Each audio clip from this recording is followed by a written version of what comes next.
Bom, meus caros alunos, vamos começar hoje a falar sobre o tecido ósseo, né? Na realidade, o tecido esquelético, vamos começar pelo tecido ósseo, né? Vamos falar sobre a origem e organização geral dos ossos e articulações. O que são ossos, né?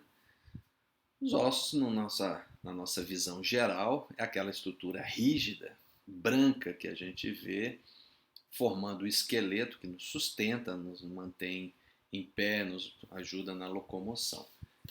Mas o osso é muito mais do que isso.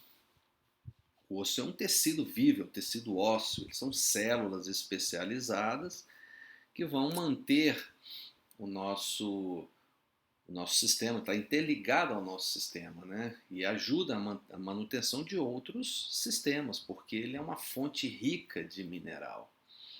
Então, só ali você já tem ali o cálcio e o fósforo que é armazenado nele é encaminhado para função em outras estruturas, né?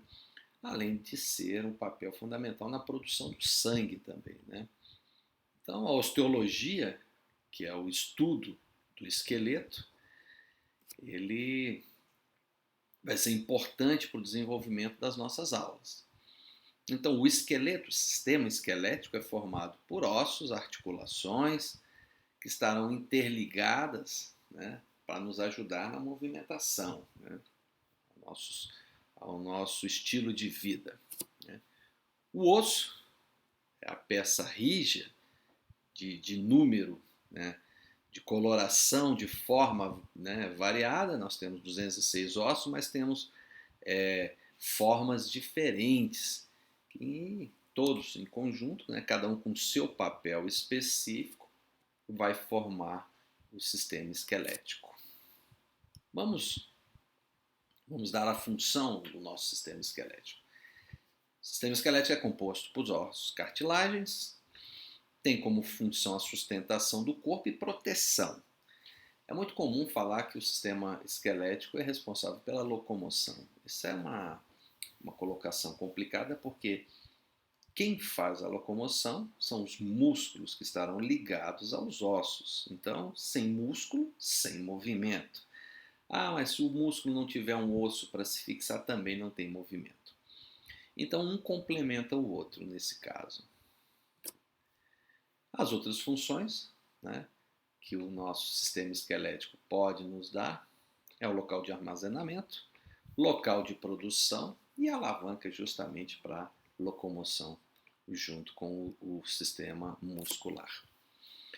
Então, é um tecido vivo, o nosso sistema ósseo é um tecido vivo que precisa estar constantemente sendo alimentado para que ele possa se manter. A falta de conexão com os outros sistemas, nós vamos ter vários problemas, né? Com o passar da idade, com a alteração hormonal, nós vamos enfraquecendo esse tecido. E aí vamos ter problemas sérios, como osteoporose e osteopenia. Está aí o nosso sistema, tá aí nosso osso, é um osso cadavérico, já não é mais vivo, já não tem mais vitalidade, mas dá para você ver que ele é complexo. E aí nós estamos vendo a calota craniana, onde ele vai proteger o encéfalo, né, o nosso sistema cerebral, né, o sistema nervoso central, né, de traumas. Isso mesmo acaba sendo muito visado, né, quando você cai, bate a cabeça, recebe uma pancada. O que separam os ossos são as cartilagens, né, são as articulações. Nós temos articulações do tipo fibrosa, que vai manter essa mobilidade inexistente, muito pequena, né? Nós vamos ter as cartilagens hialinas, que permitem uma certa mobilidade, mas a mais comum, que é a que a gente costuma visualizar bastante, é a cartilagem hialina com líquido sinovial, que é a que permite a maior mobilidade articular, né? A cartilagem ela recobre essas articulações, né? Quando está com o líquido sinovial, então a mobilidade é maior, e isso ajuda na movimentação do esqueleto, né? Ajuda na movimentação óssea. Tá aí uma imagem onde você pode ver aqui a superfície articular, o cursor está andando pela superfície articular. Aqui você vê os ligamentos internos do joelho, o ligamento cruzado anterior e o ligamento cruzado posterior. Aqui dá para você ver o menisco, são estruturas acessórias, né? São estruturas que ajudam nessa articulação e na união dos ossos, né? A superfície articular, com o passar do tempo, ela sofre desgastes, e isso você vai conhecer, né, na nossa profissão, tanto da área da saúde como fisioterapia ou educação física, nós vamos conhecer como sendo artrose. Então, o paciente vai reclamar de dor, né, nessa articulação. E na parte esportiva vai ser muito comum a lesão desses ligamentos para quem pratica modalidades esportivas, né? A lesão do ligamento interno. Vamos dividir o esqueleto em dois, né? O esqueleto axial e apendicular. Axial você está vendo aqui na cor mais amarela, né? É o esqueleto composto pelo crânio, com a coluna e seus complementos, a caixa torácica, até o sacro aqui embaixo, né? E o esqueleto apendicular é formado pela cintura escapular, que é o osso da escápula, com a clavícula, mais os ossos do membro superior. E o esqueleto apendicular inferior é formado pela cintura pélvica, né, que é o ilíaco, né, a pelve, o ilíaco, né, o isquio, o ilho, com os ossos dos membros inferiores, né, do fêmur, da tíbia, da fíbula, né, dos ossos do tarso e tal. Então, juntos nós temos dois sistemas ósseos, né, que é o esqueleto axial e o esqueleto apendicular. Todos os ossos, numa formação, uma composição geral, tanto do membro superior quanto do membro inferior. Para quem está começando a ter contato com o corpo humano agora, né, é importante se familiarizar com esses ossos, porque nós vamos usar outras estruturas na anatomia, por exemplo, quando nós falamos que a posição é mais cranial, então está aqui, ó, ela é mais superior por conta do crânio, ou ela é mais caudal, então ela é mais inferior por conta do resquício aqui do cóccix, do sacro, que pela evolução foi falado que era a nossa cauda, enfim, coisas que a gente acaba atribuindo à parte baixa, né, à parte final. Então vamos à classificação dos ossos. Eu havia dito anteriormente que os ossos são classificados de várias formas diferentes, né? Entre elas, nós vamos ter aí uma estrutura, uma classificação comum, que é chamado de osso longo, que ainda vamos estudar na aula de hoje. Ossos pneumáticos, né, que são ossos que têm no seu interior a presença do ar, muito comum nas aves, né, que dá a ela uma leveza, não é um osso tão compacto, tão pesado, né, com a presença do ar ele fica mais leve, permite o voo. No nosso caso, nós vamos encontrar o esfenoide, o etimoide, que são ossos pneumáticos, estarão localizados na calota craniana, né? Algumas câmaras, como o frontal, tem, né? Alguns seios nasais onde o ar passa e é importante, né? A presença dele para nós. Ossos curtos, vamos falar sobre isso. Ossos irregulares, porque não mantém um padrão, né? Vamos falar sobre ossos longos, por exemplo. O osso longo ele tem um comprimento maior do que a largura. Então, os ossos irregulares não se encaixam nesse perfil de comprimento, de largura, de ter ar por dentro, né? Ossos laminar. Temos ossos sesamoides, que são aqueles ossos que estão presentes no interior, né, na união entre tendões, né?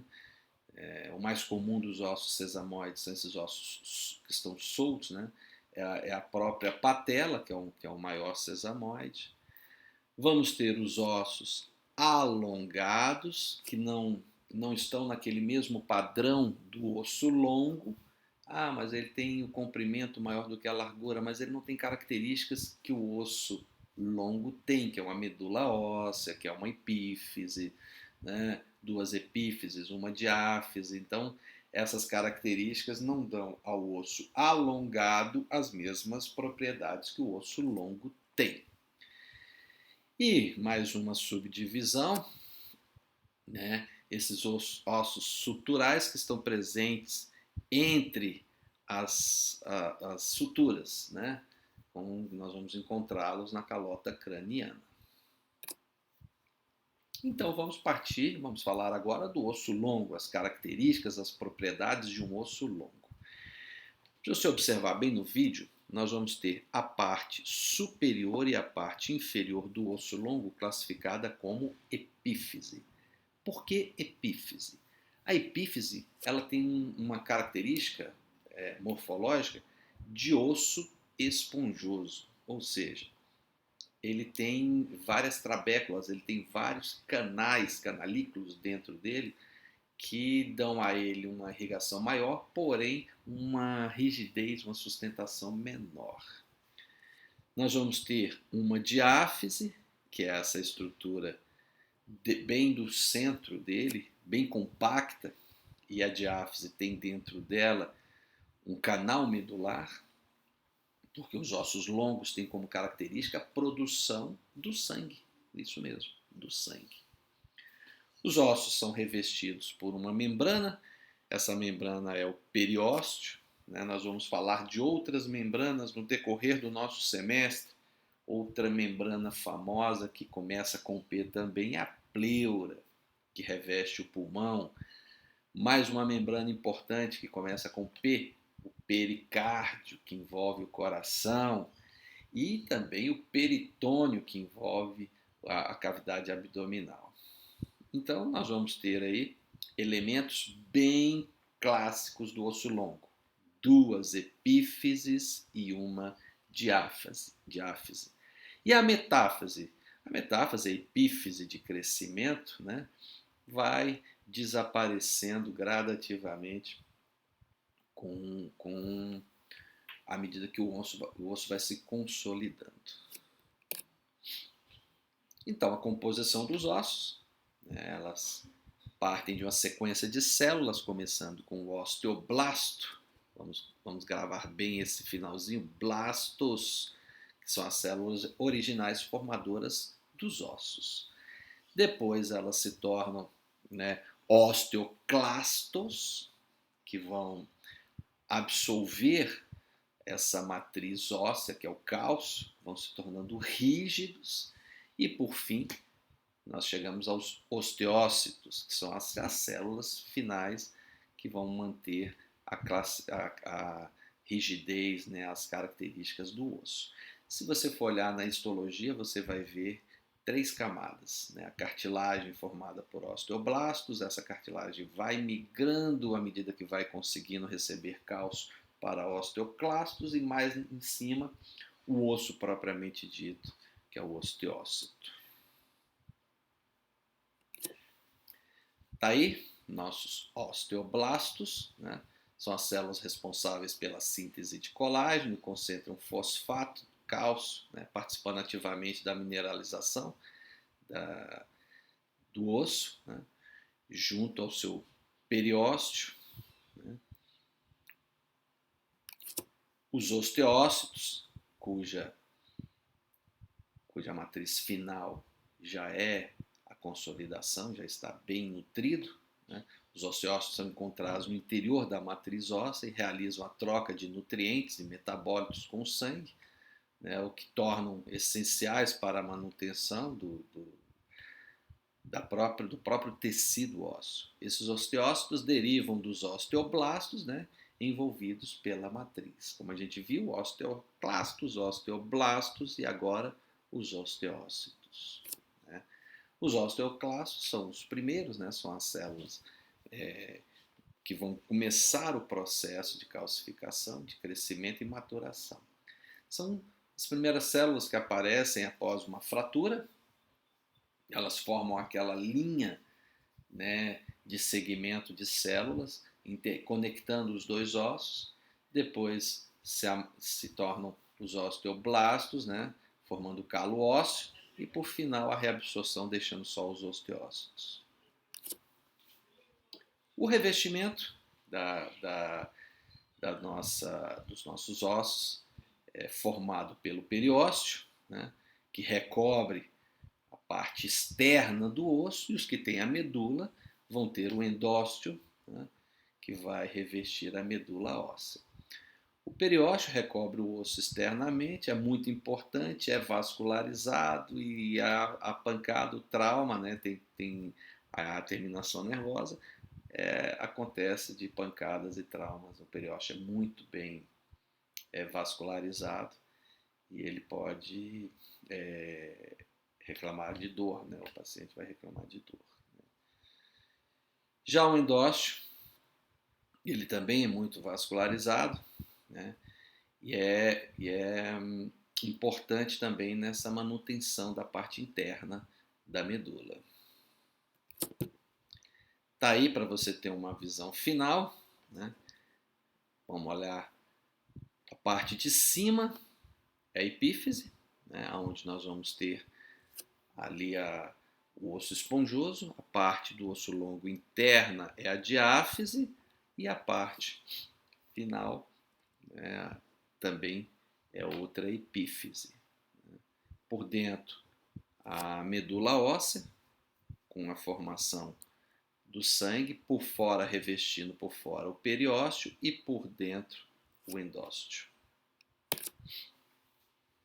O tecido ósseo esponjoso é formado por pequenas estruturas, né, são cavidades chamadas de trabéculas, né, que estão ali presentes para ajudar no alinhamento dos osteoblastos e as demais células, né. Essa formação confere leveza na movimentação e permite espaços que podem ser preenchidos por medula óssea, né, vermelha, como é o caso dos ossos do quadril, e garante no adulto a produção de células sanguíneas, né. Está aqui por dentro. Nós estamos vendo na parte superior a medula óssea vermelha do osso esponjoso, e aqui por dentro a medula óssea amarela do canal medular, né? São duas estruturas medulares que produzem, né, sangue e células em padrões diferentes. Tá? Já o osso, a diáfise, o osso compacto, aquela estrutura mais rígida, né, que é o que nos dá a sustentação, né, recebe essa característica por ser compacto, não tem aquelas cavidades, aquelas trabéculas que nós vimos na epífise. Apresenta componentes rígidos, com pouco espaço entre eles, o que garante maior resistência e dureza. Assim, esse tecido forma uma camada externa de ossos, né? E está presente nos ossos longos, onde garante maior performance.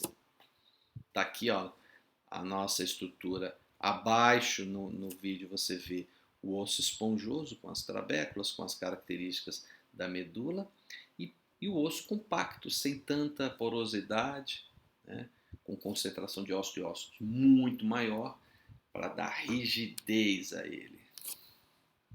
Muito bem, vamos continuar falando de ossos e músculos na próxima aula, ok?